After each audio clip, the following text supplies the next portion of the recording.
आपल्या बालपणात आपल्या सवंगड्यांसोबत खेळायला लागले. परंतु त्या काळात हे खेळ सामान्य माणसानं खेळणं हे मुघलांना, आदिलशाह निजामशाहाला मान्य नव्हतं आणि म्हणून हे खेळ खेळण्यासाठी जंगलामध्ये एक जागा तयार केली. त्या जागेमध्ये मावड्यांच्या मुलांसोबत सर्व खेळ चालू असताना एक दिवस काय घडलं, एक अनोळखी तरुण त्या ठिकाणी जंगलाच्या वेशीवर येऊन पोहोचला.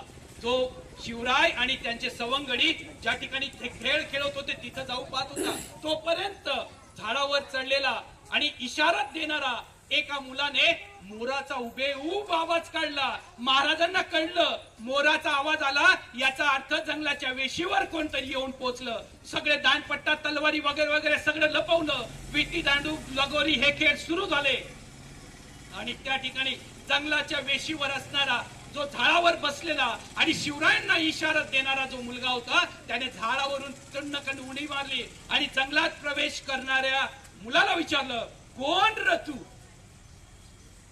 तो मुलगा म्हणाला, मी रामोशीचा बहिर्जी. आणि इकडं काय काम?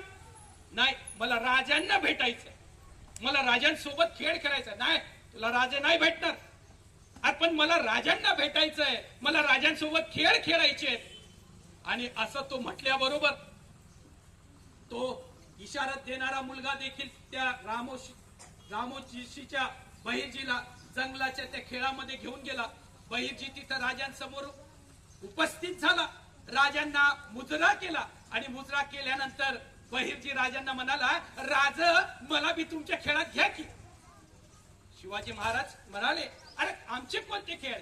लगोरी, विटी दांडू हेच तर खेळ खेळतो. नाही राज, तुम्ही जंगलाच्या येशीवर जो इशारा देण्यासाठी पोरग बसवलंय की नाही त्याला सांगा हे उन्हाळ्याचे दिवस आहेत आणि उन्हाळ्याच्या दिवसात तो मोरच कधी आवाज काढत नाही.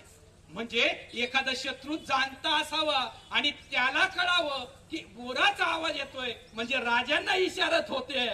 म्हणजे राज तुम्ही अलगतच दुश्मनाला गावाल राज. मग शिवरायांनी विचारलं, काय येतं तुला? अहो राज, मला सगळं येतं. मी पोपटाचा आवाज काढतो, मी मोराचा आवाज काढतो, मी सशाचा आवाज काढतो आणि राज रूप मी असं बदलतो तर माझा बा सुद्धा मला ओळखणार नाही. राज म्हणा, वा वा वा, आता काय करून दाखवशील? आणि तसाच बहिर्जी